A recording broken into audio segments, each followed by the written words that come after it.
What's up guys, Miss Pess here, back with another Star Wars Galaxy of Heroes commentary video, and today we're hitting another edition of my roster review.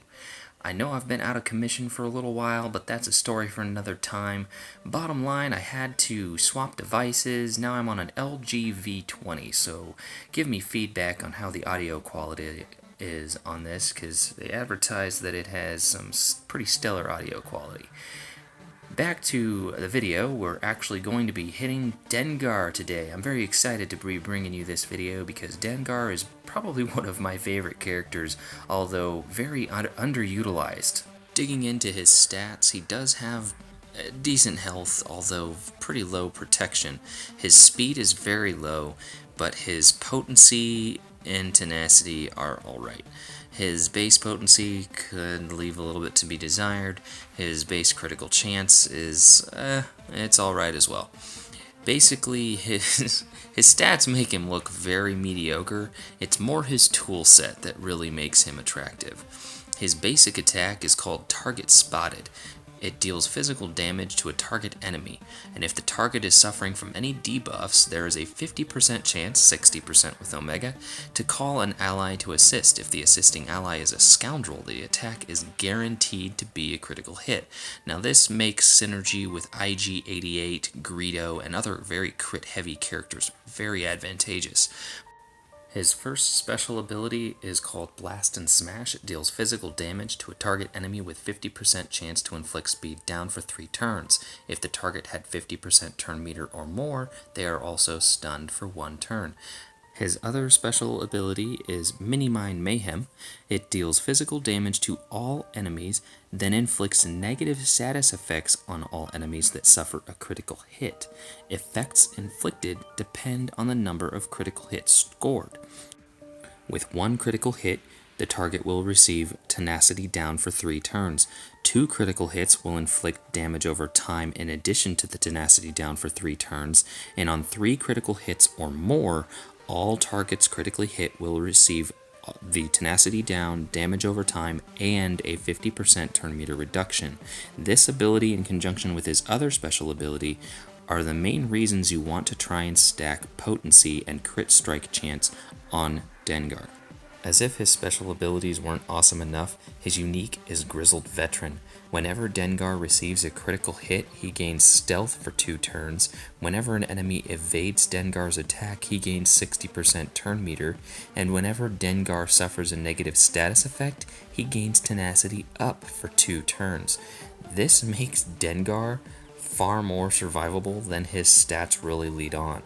Dengar isn't the most difficult character to gear. At Gear 8 he will require an Acheroid Droid Collar, and at Gear 9 he will require a Mark 5 Fusion Furnace, say that 5 times fast, and a Mark 7 Nubian Security Scanner. When getting mods for Dengar, you're going to want speed on your Arrow mod, because obviously his speed is low, you want to boost it whenever you can. Otherwise, the rest of his mods, you're going to want to try and find a healthy balance of critical strike and potency, because those are probably 2 of his most important stats, both for his Blast and Smash and for his Mini Mine Mayhem. You want to try and get the most out of both of those abilities. Unlocking Dengar is a little bit more of a chore. He is only found in the guild store and the shard shop. Now, that does mean that you will have to be part of a guild to get Dengar, and if you are going to be in a guild getting characters from the guild shop, there are probably other characters that should be higher priority than Dengar. Rey, possibly Ewok Elder if you are still doing Rancor, the Jawa Engineer if you happen to run droids, or even Emagundi if you don't have him for the AAT tank raid. If you have all of those characters, or decide that Dengar is more important than any of those characters, by all means go get him. He is a lot of fun to play with. I experimented with him a little bit in a Phase 2 run of the Rancor raid. I waited until Phase 1 had been completed, and then jumped in on Phase 2 with a squad composed of Tebow, lead, Ewok Elder, Qui-Gon Jinn, Captain Phasma, and Dengar. The reason I like to put Captain Phasma in squads with Dengar is because her victory march can maximize his Mini Mine Mayhem, ensuring that he scores those critical strikes. Even if I'm doing it in Galactic War, which I have some footage of later in the video, and there's only 2 or 3 characters left, I'm still going to land at least the tenacity down, possibly some damage over time, and hopefully there are 3 characters so that I'm landing that 50% turn meter reduction as well. Against the Rancor, obviously, there's only the Rancor, so I'm only going to land 1 critical strike, but that will land the tenacity down, which is the intent of running Dengar on this squad. The tenacity down will reduce the Rancor's tenacity to that minimum value of 15%, so he does still have that 15% chance to resist, as you've seen a handful of resists in the video.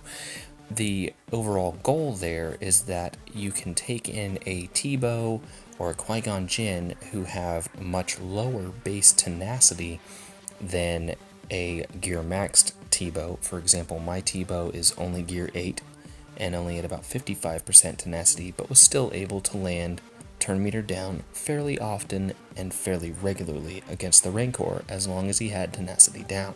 Outside of the Rancor raid, obviously you're going to have a lot more targets of opportunity, which means that you're really going to be able to take his Mini Mine Mayhem and really make it work for you. This is where Captain Phasma's Victory March really becomes more of an asset, because that Victory March ensures that every single target that is hit by Mini Mine Mayhem suffers the tenacity down, the damage over time, and the most important aspect, arguably, the 50% turn meter reduction, which you'll see right here. While Dengar's AoE Mini Mine Mayhem is arguably his best selling point, it's not the only trick he's got up his sleeve. His special ability Blast and Smash can sometimes be a lifesaver.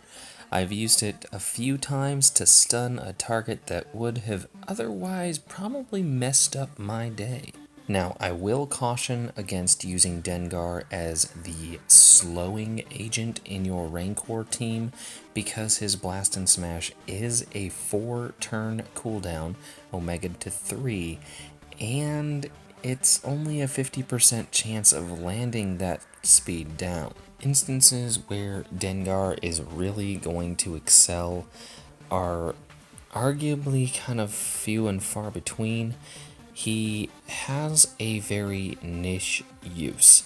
He doesn't really excel in any one area of the game, per se. He's more of a, hey, I need somebody to land tenacity down, I'm gonna throw in Dengar. He's not necessarily a character that you're going to use day in, day out, every aspect of the game.